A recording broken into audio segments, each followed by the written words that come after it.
Entonces, ahorita voy a compartir, solo permítanme un momentito porque si no a ustedes les va a salir diferente acá.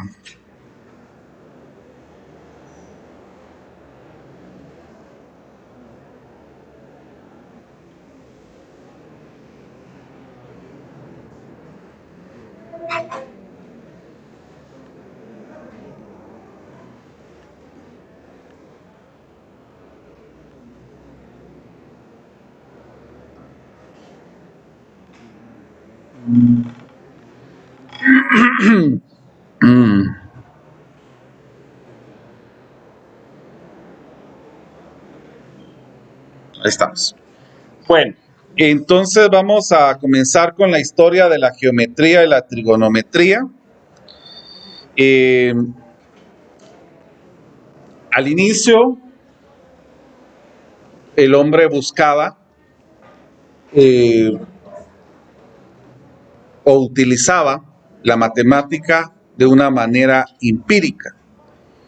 Inclusive nosotros hay registros donde se miraba que la geometría, el hombre primitivo iba clasificando, iba marcando en diferentes situaciones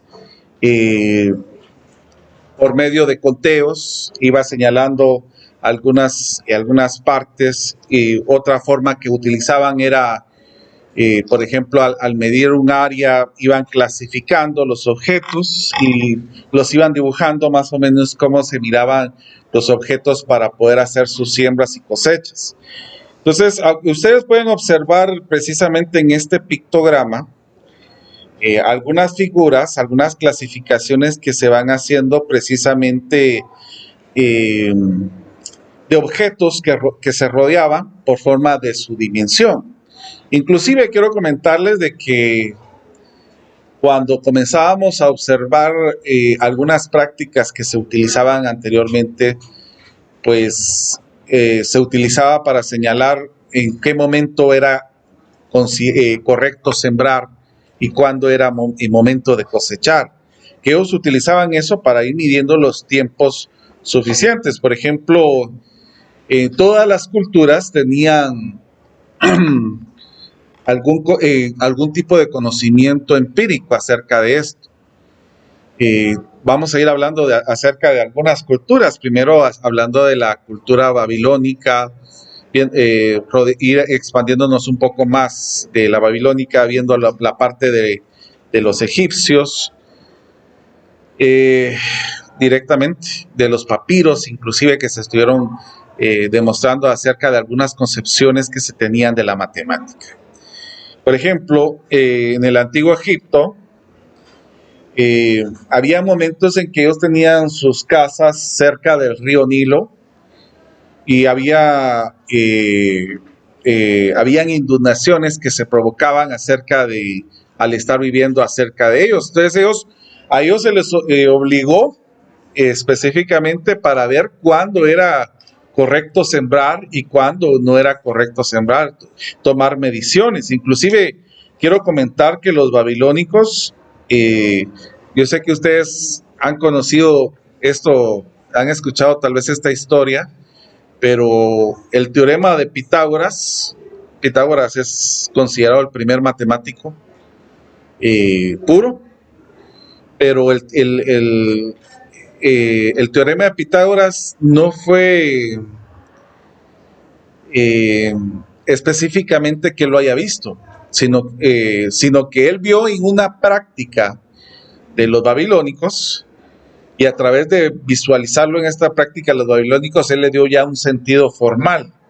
Al hacer la demostración, pues ya quedó como el teorema de Pitágoras. Pero no es que él haya robado la idea, sino que como ellos lo utilizaban empíricamente, entonces lo que hizo fue tomar el concepto, formalizarlo y a presentarlo. Muchos han dicho es que Pitágoras robó. No es en realidad eso. Por ejemplo, en el antiguo Egipto, también se centraban principalmente en el cálculo de áreas, volúmenes, y podemos ver algunos escritos como el Heródoto, Estrabón y perdón, Diodoro de Sículo, que fueron los padres de la geometría, tomando en cuenta las grandes construcciones que se llevaban a cabo. Entonces, inclusive, muchas de las construcciones y mediciones que se iban tomando tenían que ver con la parte de referencia de sol. Y ustedes podrán ver como parte de la historia que el cálculo precisamente de poder hacer la medición de la Tierra fue a través de las sombras que se podían ver en algunas situaciones. El papiro de Moscú, que es una representación que tenemos aquí muy burda, una fotografía mal tomada, pero se extrajo estas figuras precisamente de este papiro, que tenían problemas que iban solucionando ellos utilizando la numeración, como encontrar el volumen de una pirámide, el área de una cesta y otras cosas más que se iban encontrando precisamente de algunas construcciones, inclusive entre los papiros que se tenían, porque no solamente estaba el papiro de Moscú, también estaban otras aportaciones, no directamente la geometría, sino aproximaciones que se tenían acerca de algunos conceptos como el pi, como un dato que se utilizaba para encontrar la raíz de 2, que es muy curioso esto que se hacía con la raíz de 2, porque se hacía a partir de particiones que se iban teniendo acerca de los cuadrados. Entonces, a través de eso se iban encontrando esos valores específicamente que resaltaban esta magnitud de la raíz de 2.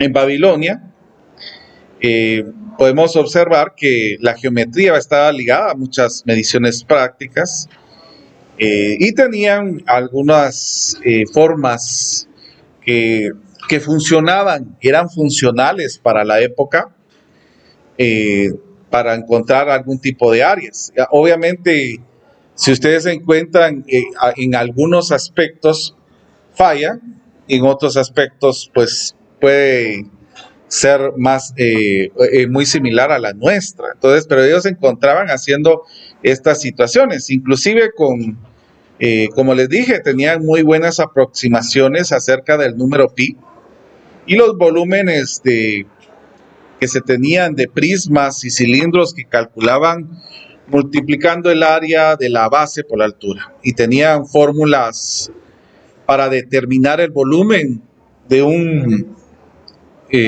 cono truncado, pirámides cuadrangulares truncadas que se iban teniendo. Inclusive, si ustedes lo pueden observar, estas partes que están observando ustedes aquí, estas marcas que se van observando aquí, son estos apuntes que ayudaban para ir encontrando estos valores que les estaba comentando de ir partiendo por cuadrados para encontrar la raíz de 2. Era una forma muy, muy interesante. Entonces, como les digo, la cultura babilónica fue bastante llamativa en cuanto a algunos cálculos que se hacían. Fue entre las primeras culturas que se fue involucrando el estudio de la geometría. Por ejemplo, tenían la invención de la rueda, que abrió camino para estudiar ya específicamente la circunferencia. Posteriormente, el descubrimiento del número pi. También se desarrollaron los sistemas sexagesimales, que nosotros nos vemos influenciados por ese sistema sexagesimal hoy en día. Por ejemplo, ¿en dónde miran ustedes que miramos todavía la influencia de ellos? En el tiempo, por ejemplo. Un minuto, ¿cuántos segundos tiene? Una hora, ¿cuántos minutos tiene? También en los ángulos, por ejemplo, que hablamos en los ángulos donde miramos que 360 grados ya una circunferencia completa, 180 grados ya va representando media circunferencia y así, etcétera, etcétera. Entonces, podemos ver esta influencia que teníamos a través de ellos. También implementaron una fórmula para calcular el trapecio rectángulo.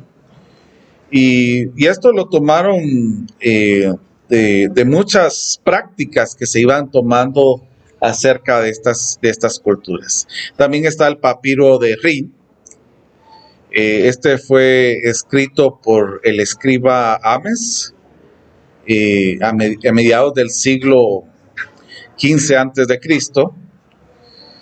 Y pues esto relata algunas situaciones interesantes acerca de cuestiones de aritmética básica, fracciones, cálculo de área, volúmenes, progresiones, reparto proporcional, regla de 3, ecuaciones lineales y trigonometría básica que se tenían en los conocimientos que se iban utilizando en este papiro específicamente.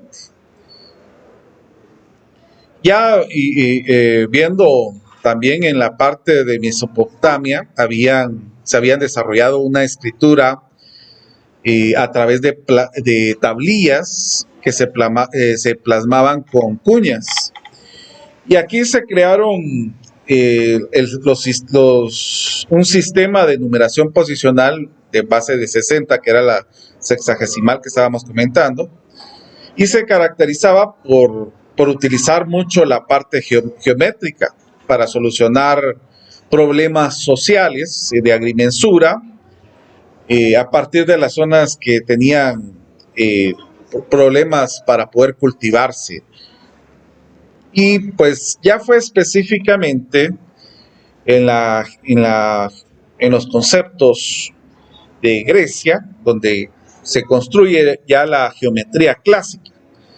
Esto ya parte desde la geometría basado en sistemas axiomáticos. Entonces, de ahí surgió un matemático que se llamaba Euclides, que inclusive, pues si ustedes se dan cuenta, la geometría que ustedes estudiaron en la Mate 6, ¿cómo se llamaba? ¿Geometría? Euclidiana. Entonces, ¿por qué?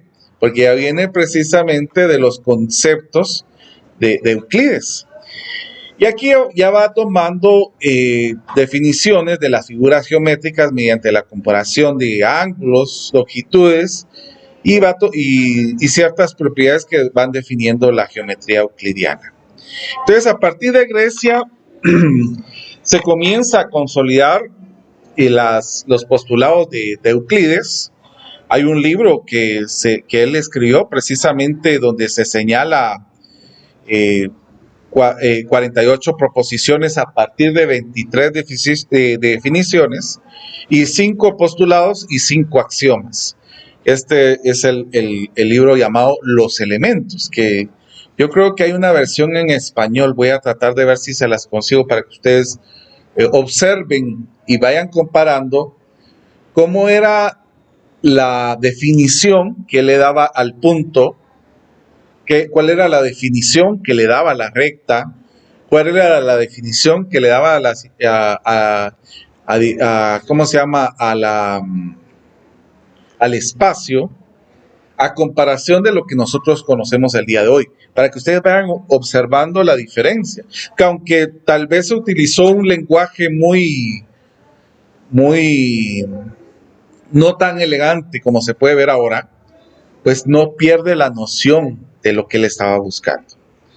Entonces, a través de Grecia, la geometría clásica fue sustituida gradualmente por la geometría analítica, que allí van reduciendo las figuras geométricas a expresiones como funciones, ecuaciones algebraicas, que precisamente fue uno de los matemáticos también conocidos, que era Apolonio. Apolonio precisamente empieza a estudiar acerca de la geometría analítica y empieza a generar postulados y empieza a dar ideas acerca de esos conceptos como la elipse, como la parábola, como la hipérbola, que son conceptos bastante interesantes y novedosos en ese tiempo. Entonces, hay tres matemáticos helénicos que precisamente fundaron todos los conceptos que nosotros vamos a ir viendo de la geometría y de las demostraciones en la parte de la Grecia antigua, y que generaron precisamente bastantes virtudes en cómo se llama, en las contribuciones que pudieron dar con el tiempo. Después de los tres matemáticos helénicos es donde surge Apolonio. Bueno, entonces, entre los primeros conocimientos que se tuvo lugar, también podemos tomar en consideración lo que sucedía en el río Nilo. También están las grandes cuencas que tenía el Tigris y el Éufrates de Mesopotamia. Yo no sé si ustedes logran ver esta figura, pero si no la voy a tratar de agrandar un poco más. Pero acá es donde tenemos el río. Esta era la parte del cultivo y esta era la parte de la población. Entonces había un momento en que el río subía de su cauce, llegaba más o menos por la mitad de la parte de cultivo, que ahí ya no se podía tener siembras por la misma situación. Entonces ellos tenían que ir buscando cuándo era la mejor situación para poder ver la situación, porque al momento que bajara tampoco se podía sembrar, porque eso ya se volvía como lodo, y eso ya no permitía, obviamente, que se pudiera tener un cultivo que se podría aprovechar. Entonces se tenía que tener un control precisamente de esta situación para ver cuándo eran los mejores momentos para poder ver esta situación. Aquí pues nuevamente pues señalamos de las situaciones que se van tomando a partir de estos conocimientos. Ahora miren pues, ¿cómo definen ustedes el punto? Alguien que me diga, para mí el punto es esto.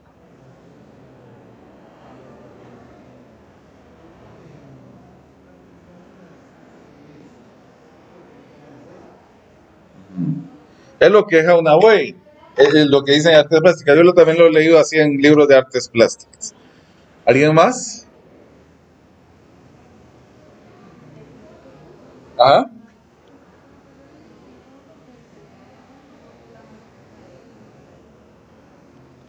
Miren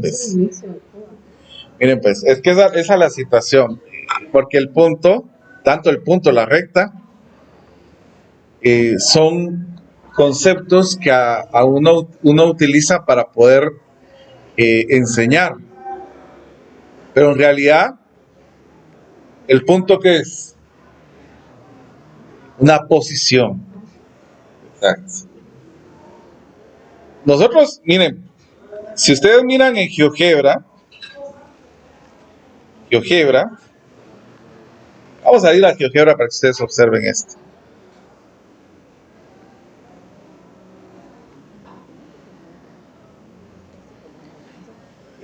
Es que en artes plásticas se mira, ajá, pero realmente lo que representa un punto no es ese circulito que nosotros hacemos, porque no tiene dimensión. Un punto es adimensional. Entonces, por ejemplo, quiero que ustedes observen en GeoGebra. En GeoGebra voy a colocar un punto, pero si ustedes se dan cuenta, yo me voy a alejar, me voy a acercar, y la idea del punto no va a variar absolutamente nada, porque en este caso, como señalaba Luis, se está viendo como una coordenada, pero si nosotros nos alejamos, nos acercamos, miren, dése cuenta que el tamaño permanece, miren, no se está cambiando en nada, Ahora alejémonos, miren, sigue siendo el mismo tamaño, porque lo que estamos representando acá es una idea para que nosotros visualicemos el punto, pero el punto es abstracto, es algo que nosotros solo lo ubicamos como una posición. ¿Estamos? Ahora miren, pues, se dice lo siguiente: no hay noesis sin semiosis. ¿Qué significa esto? Que nosotros, esto es un concepto, por eso lo va a trabajar muy bien Luis con ustedes. Esto de no hay noesis sin semiosis es de que nosotros necesitamos un tratamiento para entender el objeto matemático. Hay muchas cosas en matemática que no son visibles. A veces nosotros queremos que la matemática sea visible, pero la matemática no siempre se contamina con la realidad. Por ejemplo, el concepto número. ¿Qué es un número? ¿Qué es un número? Y escuché, es una representación, pero no estamos diciendo que ¿cómo se llama? Que es algo real. Usted no va a ver un par de cuatros caminando por ahí, ¿verdad? Porque es una representación de una cantidad, pero también el número es abstracto, pues es abstracta la situación que nosotros podemos señalar de esto. Entonces, hay varios conceptos que en matemática no van a ser reales. Muchos van a quedar en el campo de la imaginación. Muchos. Por ejemplo, yo, bueno, y también Luis está metido en ese grupo, que por cierto, todavía no nos hemos reunido porque por tiempo, he estado con mucho trabajo ahorita, pero yo estoy trabajando en mi tesis doctoral, trabajé con la conjetura de Collatz. Eso es algo muy abstracto. Entonces, hay una red que creamos precisamente de la conjetura de Collatz. Pero si, por ejemplo, si alguien me diga, ¿y dónde miro la conjetura de Collatz en la vida real? Eso no se mira, inclusive es teoría de números, ¿verdad? Sistemas dinámicos. Entonces, ya queda mucho en la parte de la abstracción. No toda la matemática la vamos a ver así, pero la geometría sí la podemos ver, sí la podemos contextualizar. Y es por eso que vuelvo a explicar. Ay, otra vez. Exacto.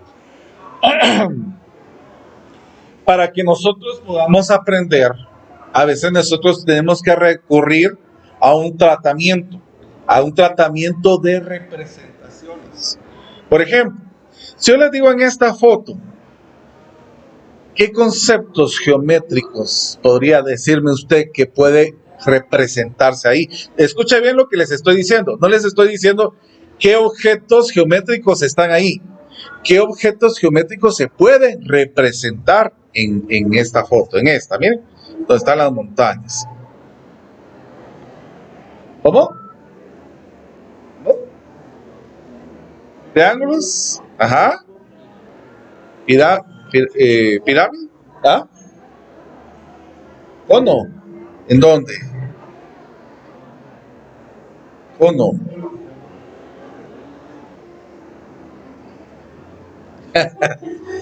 ¿Qué otra cosa pueden ver? Por ejemplo, en el lago. ¿Qué pueden ver en el lago? ¿Pueden ver una superficie? Un plano, por ejemplo, un plano. Exacto. En los árboles. Exacto. ¿En dónde? ¿Dónde miras? ¿En el arce? Ay, no, ya es fumar otra cosa usted. Bueno, miren en el barco. En el barco, ¿qué miran? ¿Qué representaciones miran? Rectas, rectas semejantes, líneas paralelas, perdón. Algunas figuras por acá. Va, ahora en esto, ¿qué miran ustedes ahí? Miren, pues, y ahí esa es la idea. ¿La luna es un círculo? Es una cuasi esfera. Inclusive la Tierra tampoco es esférica. La figura de la Tierra se llama geoide. No hay otra figura como eso, pero se le llama geoide. Pero, ¿cómo se llama? Nosotros utilizamos porque de nuestra vista, que podemos ver como un plano el cielo, el círculo muy bien se puede representar, en este caso, en la luna. Vuelvo a repetir, representar. No confundamos conceptos. Porque no estoy diciendo, ahí está el círculo. ¿Cuál es la definición de círculo? Es más, ¿qué definición ha leído usted de los círculos?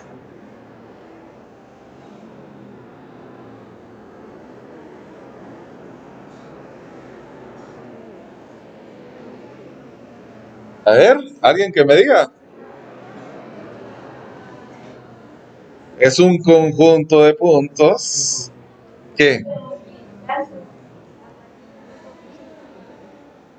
Ah, exacto. Yo pensé que solo que nadie le iba a cachar a usted. Bueno, miren pues, inclusive en la circunferencia, que es lo que usted señaló,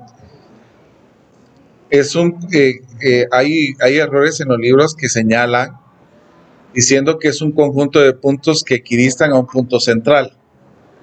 Pero, por ejemplo, si yo les digo esto, vamos a ver, voy a abrir, vamos a ver dónde está mi...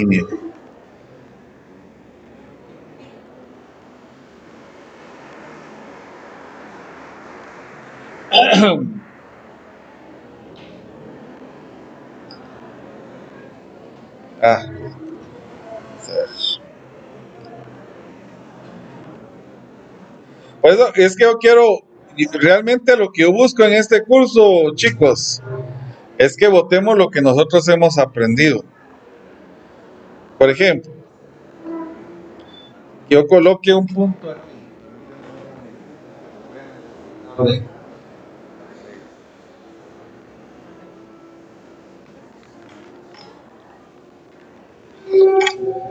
Bueno, miren pues, por ejemplo,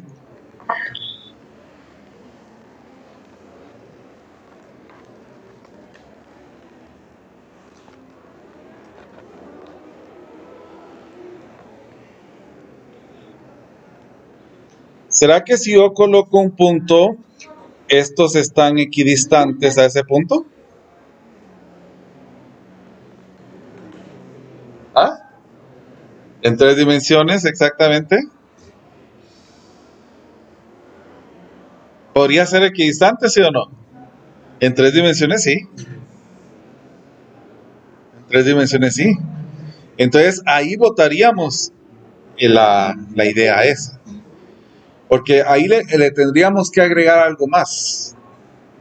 Que equidistan a un punto en el mismo plano. Eso es lo que no colocan los libros, ¿verdad? Para que estemos diciendo algo correcto. Porque inclusive, si yo digo, este punto está afuera y es equidistante, entonces ahí votamos lo que nosotros estamos señalando ahora. Bueno, miremos pues. Entonces, volviendo a la situación que estábamos señalando, los objetos matemáticos que nosotros contextualizamos para representar un objeto matemático nos sirve para que los estudiantes vayan aprendiendo a cómo trabajar con esos puntos. Pero realmente, esto no significa que este sea círculo, no significa que esto sea dos rectas paralelas, no significan todos estos conceptos que nosotros estuvimos diciendo en las fotos. Lo utilizamos para representarlo. Recuérdense de esto. Con esta frase, con que se vayan con esta frase, yo me voy contento. No hay noesis sin semiosis. Recuérdenlo bien. No hay noesis sin semiosis. No hay una comprensión del objeto matemático sin una representación del mismo, ¿ya? Entonces, nosotros podemos ver representaciones de la matemática para ir viendo, por ejemplo, algunas curvaturas en conceptos.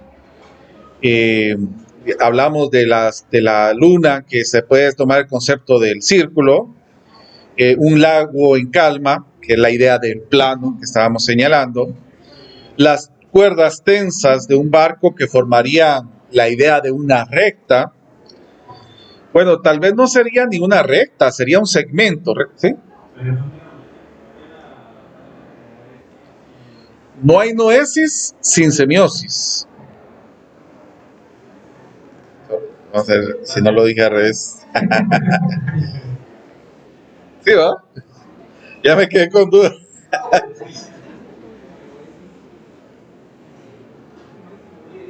¿Sí, va? Ah, va. Entonces, toda esa parte nos ayuda para poder ver la representación.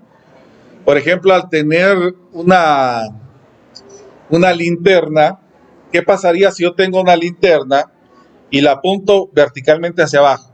¿Qué se formaría ahí? Un círculo. La representación, recuérdense, la representación de un círculo. Pero ¿qué pasa si yo giro un poquito la lámpara? Si yo giro un poquito, ¿no? Que no sea 90 grados, sino que tal vez son unos 70, por ejemplo, se forma una elipse. Entonces, inclusive en ese tipo de movimientos que nosotros podemos ir haciendo, podemos ir formando bastantes situaciones, que ahí da razón a las secciones cónicas. Por ejemplo, una piedra que se lanza, se forma una parábola. Es una representación de una parábola. Una cuerda arrollada es una espiral. Esto también lo podemos ver en estas representaciones que podemos ver, que también en la parte de la geometría la podemos visualizar. Inclusive, hasta en los mismos animales se puede ver un patrón de repetición. Hay una cosa que quiero enseñarles, y para esto voy a poner pausa.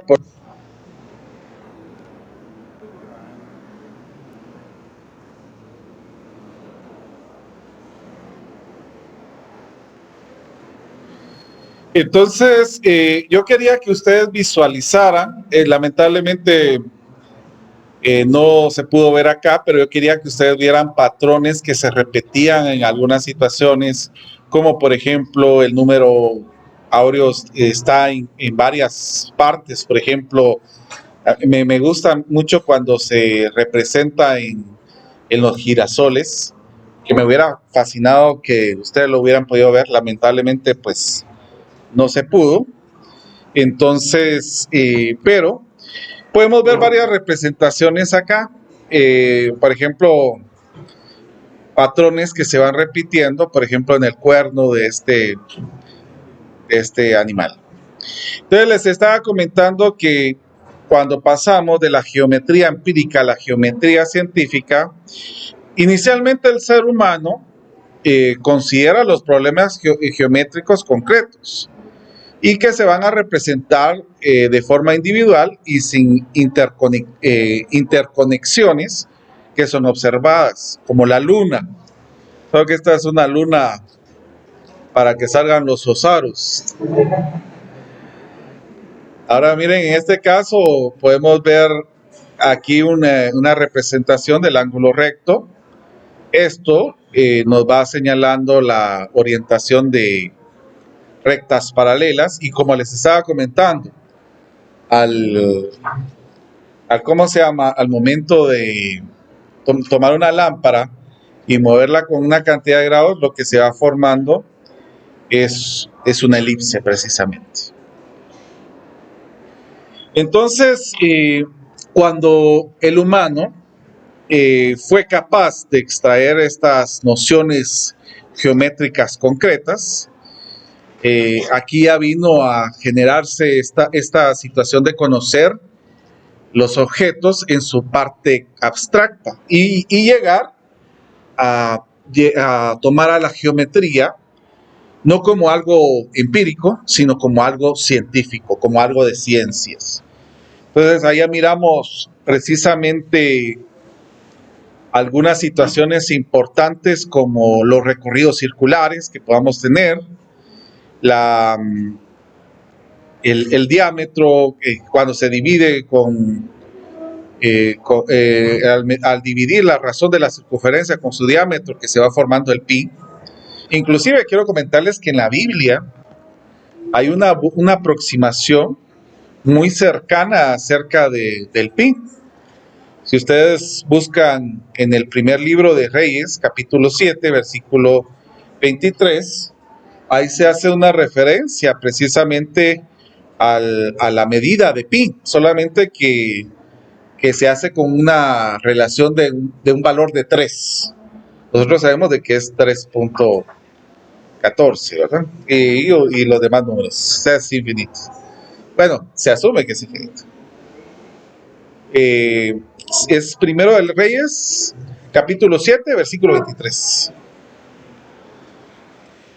También en el caso de los babilónicos que les estaba comentando, ellos tenían una fórmula incorrecta para el cálculo del área de un cuadrilátero que era de esta manera: A más C multiplicado por B más D dividido dentro de 4 para lados que eran consecutivos como A, B, C y D.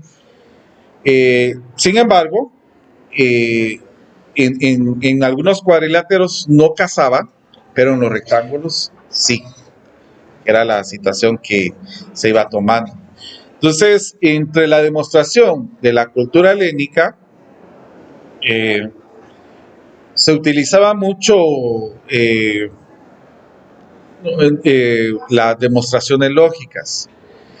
Hay una película que quiero que ustedes miren para el otro sábado, por favor, va a ser su tarea. Ni para eso es usted. Se llama Ágora. Ágora. Ágora. Ágora, sí. Ágora, sí, era donde se reunían los griegos para hacer sus estudios, comentar algunas situaciones. Ágora. Entonces, quiero comentarles de que precisamente en esa película se habla de la quema de la biblioteca de Alejandría. Entonces, muchos de los estudios que se tuvieron fueron quemados ahí.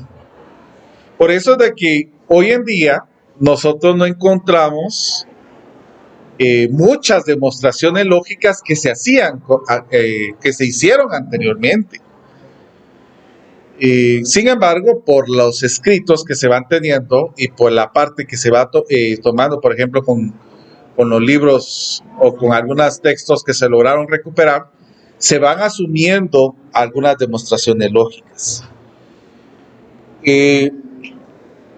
Cuando se quemó la biblioteca de Alejandría, hubo un retraso en la ciencia de casi 2 siglos, de escritos que se tenían, descubrimientos que se habían tenido, y pues lo que se pudo rescatar pues es lo que se pudo ir a raíz de eso encontrando otras situaciones más. Ahora, si me preguntan por qué se quemó, miren la película. Yo sé que va a chocar mucho con nosotros, porque la quema de la biblioteca de Alejandría fue por ideales. En este caso, los griegos tenían muchos dioses, eran politeístas. Y en ese momento inicia, no sé si llamarle el cristianismo, no, porque no sé cómo llamarle a cuando comienza a resurgir precisamente esto, pero como ellos adoraban a muchos dioses, se empezaron a pelear contra los académicos o las personas o con los griegos, y a través de estas trifulcas que tenían, pues el mismo, yo les podría decir como, no es considerado como papa, no sé si es considerado como sacerdote, pero él era la máxima autoridad en ese momento, fue el que pidió a ¿cómo se llama? La autoridad en ese momento, de que les abrieran la biblioteca, que les abrieran la biblioteca, y ahí fue donde empezaron a quemar todos esos estudios que se tuvieron. Entonces, imagínense cómo estaríamos hoy en día con todo lo que se pudo haber estudiado anteriormente. Bueno, entonces no hay muchas demostraciones lógicas por la misma situación que les comento, pero sí hay argumentos generales, hay simples descripciones paso a paso de algún proceso que ha sido aplicado particularmente, algunas consideraciones muy simples, relaciones matemáticas que se van teniendo por los egipcios, los babilónicos antiguos, que han resultado muy esenciales para los métodos que se conocen como tanteo, que con el resultado de muchas de esas fórmulas son incorrectas. Entonces, las civilizaciones antiguas fueron contribuyendo para toda la parte de la matemática. Sin embargo, fue hasta que Pitágoras, con sus discípulos, ellos era conocido su escuela como la escuela pitagórica, tuvieron bastantes aportes. Ellos tenían un momento para poder reunirse y poder hablar acerca de la matemática que encontraron en diferentes aspectos. Inclusive Pitágoras, la escuela pitagórica, fue la primera que tuvo la relación de la matemática con la música. Por eso de que es increíble, pero muchas veces muchos piensan que la matemática no se puede representar en diferentes aspectos, pero si bien nosotros tensamos una cuerda, la vamos apretando en diferentes puntos, van surgiendo estas notas, ¿verdad? Entonces la teoría matemática y con la música fue generado por la escuela pitagórica. Entonces la matemática y la geometría en particular aparece como un estudio de laboratorio sin siquiera asomarse a lo que se conoce como una demostración en ese momento. Y es interesante cómo bastante parte de las matemáticas empíricas, al momento de trabajarlo con la experimentación, se podían utilizar en diferentes aspectos. Si ustedes se dan cuenta, en varias pinturas, en varios dibujos, en varias construcciones arquitectónicas, pueden ver un patrón de repetición del número phi, el número áureo. Inclusive, ¿cuántos han visto Donald en el país de las matemáticas? ¿Alguno lo ha visto? No. Pónganse con sus patojos a verlo. Ahí demuestra cómo a partir de hasta en nuestro mismo cuerpo, nosotros podemos encontrar esas relaciones en los juegos, en las construcciones, en las esculturas. Podemos ir encontrando estas relaciones que les estoy comentando. Inclusive, si ustedes se miden el brazo, van midiéndose el brazo y van midiendo la parte de esto con lo que mide el brazo, después esto con lo que mide el brazo, van tomando estas aproximaciones que van saliendo del número phi, que son interesantes en ese caso. Entonces nosotros en la cultura helénica los griegos transformaron la geometría en algo muy diferente a lo empírico. Obviamente salieron de conclusiones empíricas, pero fue ya algo más formal por sus predecesores. Como lo que les comentaba, los babilónicos utilizaban nudos, hacían una división de nudos para poder encontrar un ángulo recto. Fíjense que es interesante porque yo tengo un amigo que es ingeniero civil. Y él me comenta que sus trabajadores, los albañiles, para poder hacer un ángulo recto, todavía utilizan esa práctica de los nudos, precisamente haciendo 4, 3 y 5 entre los nudos que se iban tomando en la misma distancia. Precisamente ahí se podría formar el ángulo recto. Pues esa misma situación, tomándolo como un concepto empírico, llega a tomarse con Pitágoras. Y yo no sé si han visto esta pintura que se llama la Academia de Platón, pero aquí precisamente podemos ver a Pitágoras. Este es Pitágoras, el que está siendo representado en esta figura, donde se va señalando precisamente sus escritos, sus demostraciones y todo esto que miramos acá. Pues lo que les comentaba, todo aporte y cultura helénica y las fuentes primarias no existen, muchos en su caso, por las quemas de la Biblioteca de Alejandría. Y esto fue un hecho muy lamentable en la historia de la ciencia, no solamente de la matemática, sino de la ciencia. Porque todo escrito que era acumulado, muchos de estos fueron quemados en este espacio. Inclusive, quiero señalarles de lo poco que se encontró de la geometría griega es el sumario de Eudemo de Proclo, y una de sus citas fue la siguiente: no es asombroso que el descubrimiento de esta ciencia y el de las demás haya surgido a partir de la necesidad, puesto que todo lo que se mueve en el devenir avanza desde lo imperfecto hacia lo perfecto.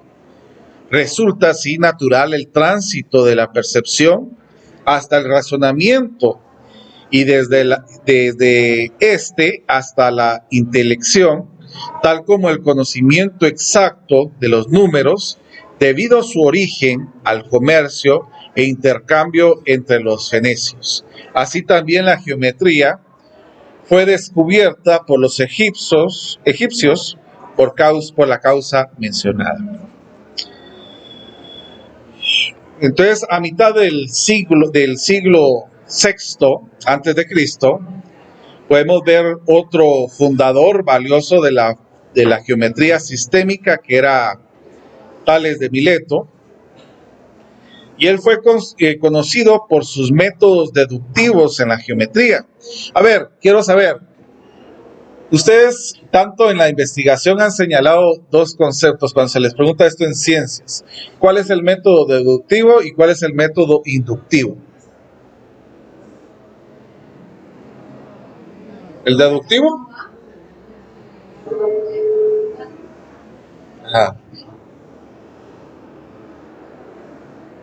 ¿De lo más complejo a lo más simple? ¿Alguien que pueda señalar un ejemplo del método deductivo?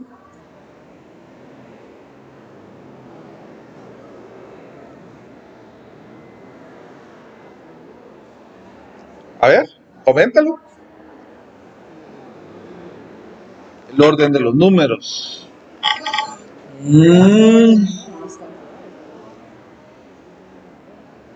De cantidades. Pero eso no sería tan deductivo. Pensemos en... Bueno, eso sí. Pero miremoslo, adaptemos la geometría. ¿Qué podrían señalar de un método deductivo? Un ejemplo que puedan dar. ¿Cómo? Ajá. ¿Cómo encontrar el número pi? Señala aquí el compañero. ¿Qué es lo que hace por el método deductivo? ¿Cómo le enseñan ustedes a sus alumnos a encontrar el valor del número pi?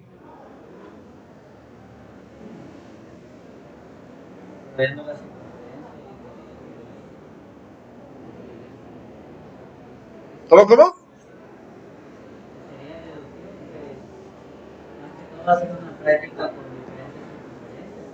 Ajá. Con el diámetro. Así es. Esa sí sería una parte. ¿Ah?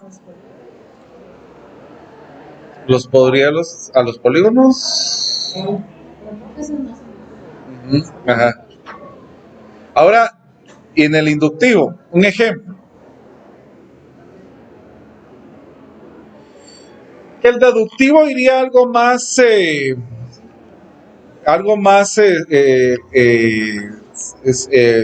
formar, porque por ejemplo en el caso del pi, nosotros vamos viendo que siempre va quedando una cantidad, entonces es por eso de que nosotros podemos, le señalamos al alumno que por eso es de que ahí podemos encontrar el número pi. Sin embargo, pues la parte deductiva iría más en la parte demostrativa, y eso es lo que sucede en este caso. Ahora, en el caso inductivo, es cuando nosotros tomamos muchas situaciones que nosotros miramos que se van repitiendo, y de esa repetición nosotros queremos tomar esa concepción. Por ejemplo, si yo les dijera n al cuadrado, vamos a ver, n al cuadrado menos 1, ¿siempre va a ser impar? ¿O siempre va a ser par? Perdón. Tendríamos que demostrarlo. Pero eso sería lo deductivo. En lo inductivo, el paso inductivo, en la demostración. Cuando se va señalando, ver que vaya funcionando en este caso. Por ejemplo, ir señalando, bueno, probemos con 1. 1 al cuadrado es 1, menos 1 es 0, y 0 es un número par. Pero si probamos con el 2, 2 al cuadrado menos 1, ahí deja de cumplirse. Entonces, ahí es donde nosotros podemos ir viendo estas aplicaciones del método deductivo y el inductivo. Pero Tales de Mileto planteaba precisamente la utilización de los métodos deductivos, hacer esta parte demostrativa, efectuando mucha parte de álgebra que se va manteniendo hoy en día. Pitágoras, que es otro matemático helénico, como les dije, él es reconocido como el primer matemático puro.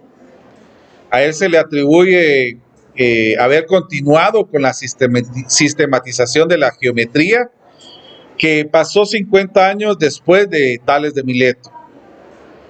Inclusive algunos creen que Pitágoras fue alumno. Algunos creen que Pitágoras fue alumno de Tales.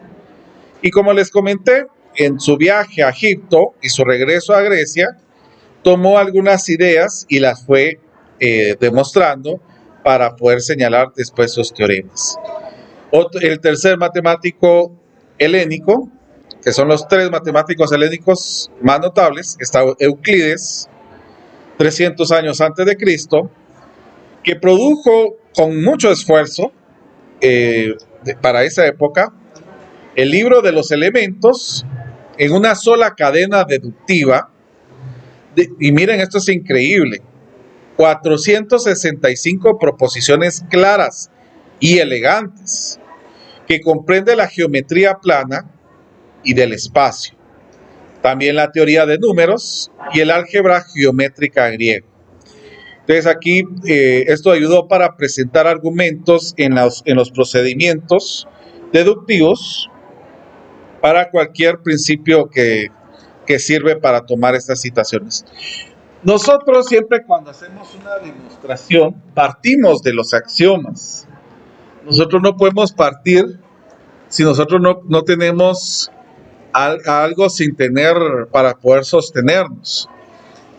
Es por eso para eso de que utilizamos estos recursos axiomáticos. ¿Qué es un axioma? A ver, alguien que se recuerde, ¿qué es un axioma?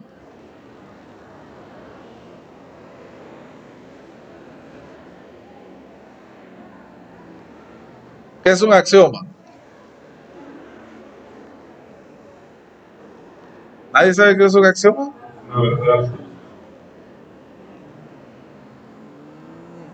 Sí, pues no podríamos tomarla directamente como absoluta.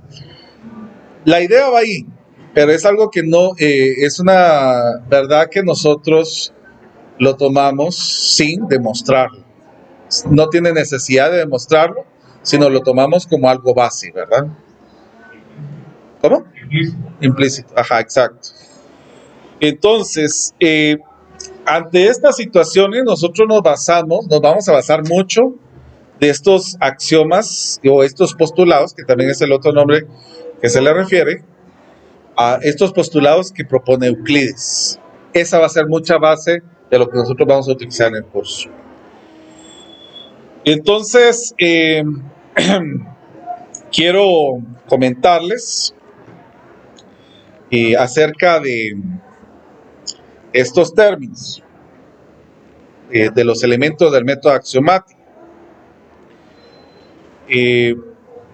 La parte de esto que voy a ir señalando en este momento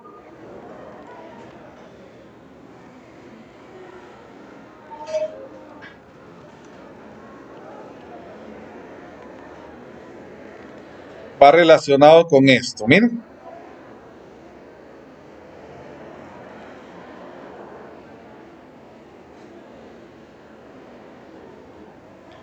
El enfoque ontosemiótico. Esto va muy ligado con las representaciones semióticas. Muy bien. Como ustedes sabrán, bueno, tal vez no lo sabrán, pero hay didácticas que fueron creados para matemáticos para matemática. Ustedes han recibido cursos como didáctica general, que aprendieron a cómo utilizar algún tipo de modelo o algún enfoque como el constructivista, que estuvieron estudiando en diferentes situaciones y cómo enseñar a través de ello. Sin embargo, los matemáticos en Francia, más o menos por el año 1960, comienza la escuela de didáctica de la matemática. Y entre la primera, el primer matemático considerado el padre de la didáctica de la matemática es Guy Brossieux, francés precisamente. Entonces, después de lo que expone Guy Brossieux, surgen otras disciplinas de la matemática. Por ejemplo, ustedes en el currículum nacional base han escuchado el término etnomatemática. ¿Quién sabe qué es la etnomatemática? Matemática maya, dice alguien aquí. ¿Alguien más? Pues miren, pues, ese es el problema que nosotros hemos tenido, porque en la licenciatura de la enseñanza de la matemática yo considero que los que dan los cursos de didáctica tendrían que ser matemáticos o matemáticos para la enseñanza, y les voy a explicar por qué. La etnomatemática es una teoría que enseña a aprender la matemática desde las culturas étnicas, por eso es de que se llama etno. Se utiliza, muchos confunden que la etnomatemática es la matemática maya, porque entre una de las etnias que hay en Guatemala está la matemática maya, pero no solamente está la matemática maya, no solamente está el pueblo maya, ¿qué más está? El Xinca, Garífuna, y también están los mestizos, ¿verdad? Los ladinos. Entonces, lo que busca la etnomatemática es que a raíz de los conocimientos que se tiene de la etnia, sacar la matemática de ahí para ponerla y estudiarla. Entonces, muchas de esas teorías, hay varias teorías que se dedican a sacar la matemática que hay en las prácticas sociales. Etnomatemática, la teoría de lo antropológico, lo didáctico, la teoría socioepistemológica, que serían las 4 teorías que van buscando sacar de un conocimiento práctico a conocer la matemática. Por ejemplo, ¿será que cuando yo pinto una casa puedo ver matemática ahí? ¿Dónde? No, dígame.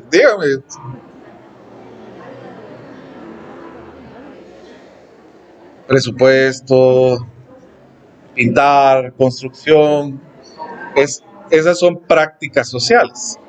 Sin embargo, hay 3 disciplinas que se enfocan a tener mucho sentido en la práctica, en la parte semiótica, la parte de las señas, de los símbolos, el enfoque ontosemiótico, la teoría de las representaciones semióticas y la teoría de representaciones lógicas semióticas, se le llama.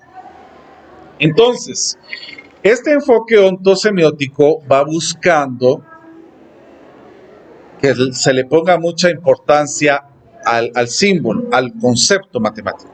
Entonces, para entrar a este enfoque ontosemiótico se utilizan 2 niveles. El primer nivel es el de la configuración de objetos intervinientes y emergentes, que son los que se conocen con los sistemas de prácticas. Entre los principales expositores de esta teoría está Godino, Batanero y Font. Y ellos señalan que que podemos iniciar una práctica matemática, pero que indican que los resultados que sean positivos es necesario para proponer un funcionamiento determinados en los contenidos matemáticos. Entonces, ante esto, es importante conocer los 2 niveles. En el nivel 1 hay tipologías de los objetos matemáticos. Por ejemplo, los conceptos y la definición. Yo les voy a comentar, en mi caso, en el curso de didáctica de la geometría y la trigonometría, yo voy a utilizar el enfoque ontosemiótico. Sin embargo, yo hablé con Luis para que él, cuando esté trabajando, va a tomar siempre la parte del enfoque semiótico, pero pasándose a las representaciones semióticas. Entonces, entre esto es importante los conceptos y las definiciones, que esto lo vamos a tener entre las definiciones de conceptos, descripciones, por ejemplo, entre recta, punto, número, función, que son conceptos claros acerca de ello. Lo segundo son las proposiciones. ¿Cuáles son las proposiciones? Son enunciados sobre los conceptos. Por ejemplo, acerca de la recta, yo puedo utilizar la recta específicamente para utilizarla en una construcción. Yo puedo utilizar el punto para utilizarlo en una ubicación en un plano cartesiano, por ejemplo. Entonces, las proposiciones son enunciados sobre los conceptos. Otro están los elementos lingüísticos. Cuando nosotros damos clases, los elementos lingüísticos son claves. ¿Cuáles son los elementos lingüísticos? Son términos, expresiones y notaciones en diversos registros. ¿Cuáles son los diversos registros? El escrito, el oral y el gestual, que son los que utilizamos para la clase. Otros son las situaciones problemas. Son aplicaciones extra matemáticas, tareas, ejercicios. Por ejemplo, esto que les dije de que vean la película de Ágora, son situaciones que están fuera del curso, pero son sí, aplicaciones extra matemáticas, ¿verdad? Los procedimientos que los vamos a conocer como algoritmo, operaciones y técnicas de cálculo. Y esto es importantísimo para este enfoque, el argumento.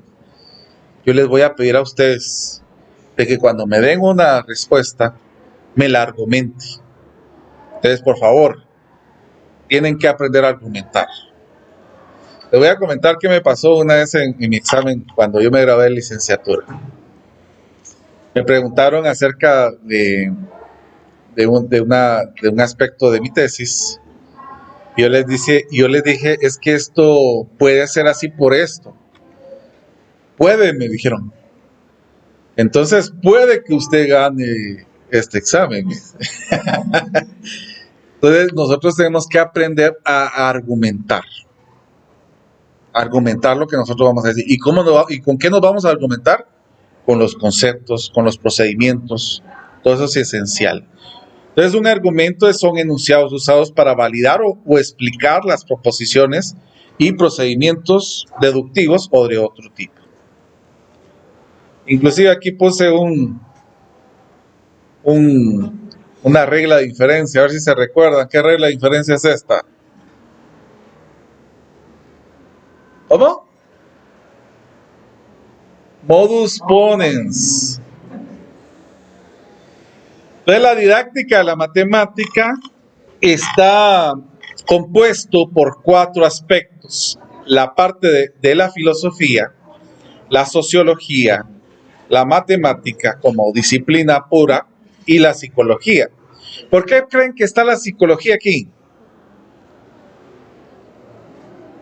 Para ver los diferentes tipos de aprendizaje. ¿Por qué creen que tenemos que saber de la sociología también acá? Por el contexto, exacto, por el contexto donde vamos a explicar. ¿Y por qué la filosofía? ¿Ah?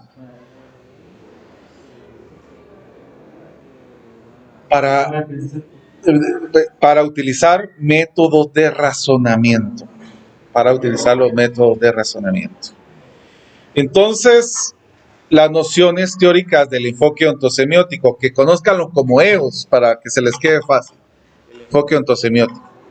Está la dimensión normativa, que es un análisis normativo, la configuración ontosemiótica, que es un análisis ontosemiótica de las prácticas, que esto nos lleva a un sistema de prácticas, que es un análisis de significados globales, nos lleva a unas trayectorias didácticas, que son análisis de configuraciones didácticas. Nosotros vamos a utilizar un análisis que se le llama configuración epistémica cognitiva. Ahorita les voy a explicar qué significa. Y esto nos lleva a la idoneidad didáctica, es un análisis de procesos de estudio.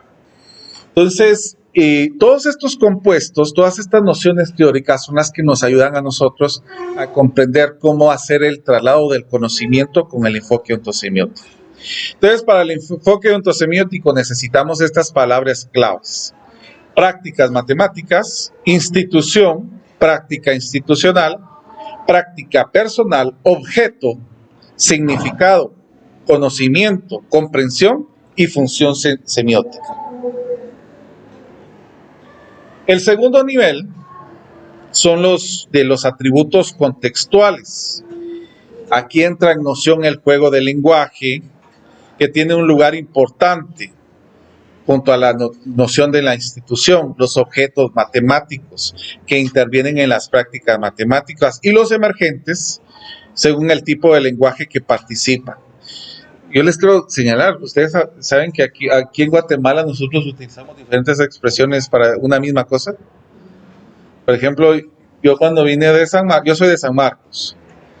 Cuando yo vine, me casé con mi esposa, yo le dije, alcanzarme una peila. ¿Quién sabe qué es una peila? ¿Ah? No. ¿Saben qué es una peila para nosotros? La porcelana que ustedes le dicen. Para nosotros eso es peila. Sí. Hay bastantes, por ejemplo, el pepián. Mi mamá cuando vino, miro un producto, lo decía pepián. Yo quiero un pepián. Para nosotros el pepián es el mole con pollo. El mole que ustedes usan con plátano, nosotros lo comemos con pollo. Entonces, cuando mamá probó el pepián, que era salado, dijo, este no es pepián, bro. Entonces, esos contextos son importantes, que nosotros sepamos en qué contexto estamos. Son importantes para poder utilizarlos. Hablarle al estudiante con su mismo contexto. Ahora, los tipos de significado. Tenemos las institucionales y las personales. En la parte institucional tenemos el significado global, el holístico y el holosignificado. Aquí nosotros tenemos la parte referencial. En la parte referencial nosotros tenemos lo pretendido, lo implementado y lo evaluado, que eso se hace institucionalmente. Cuando nosotros hablamos de institución, nos referimos a los estudiantes, a los colegas que trabajan con nosotros, a los mismos libros, a eso le llamamos la parte institucional. Ahora, la parte personal, nosotros hablamos directamente del alumno. Que aquí lo que nosotros buscamos en el alumno son las competencias. ¿Cuáles son las competencias que nosotros utilizamos? Las competencias declarativa. ¿Qué otra cosa? Procedimental y actitudinal. Pues aquí, en el enfoque ontosemiótico, nosotros buscamos lo declarado, o sea, lo declarativo y lo logrado. Que en este caso, lo logrado en el currículo nacional base sería como los indicadores de logro, ¿verdad? Lo que tenemos al inicio y lo que tenemos al final. Todos los estudiantes tienen conocimientos, nociones previas que nosotros podemos utilizarlo para poder adaptarlo en la clase. Por ejemplo, ¿qué pasaría si nosotros vamos al interior del país? ¿Qué hacen los papás en el interior del país cuando los hijos están de vacaciones? A ver, ¿qué piensan ustedes?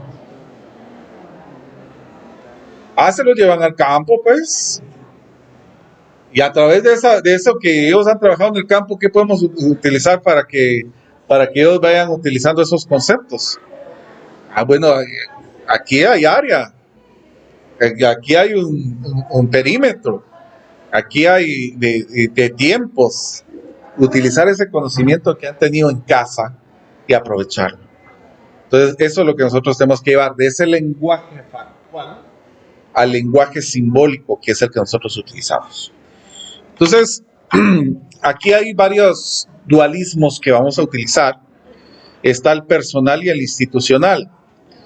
Godino y Batanero en el 94 señalan que son los sistemas de prácticas compartidos en el seno de una institución, que son los objetos emergentes que se consideran como institucionales, mientras que los específicos se consideran como objetos personales. Eso sería el personal institucional. Ahora, ¿qué es una práctica matemática?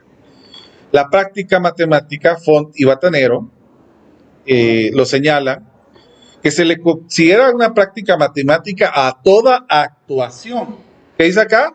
Y expresión verbal, gráfica, hasta gestual. O sea, utilizar el lenguaje. Realizada por alguien para resolver problemas matemáticos. Comunicar a otros la solución obtenida para validar o generalizarlo en contextos y problemas. Entonces, para la práctica matemática nosotros utilizamos tres conceptos muy claves. La operativa, que nos lleva a las discursivas y a las normativas. Institución.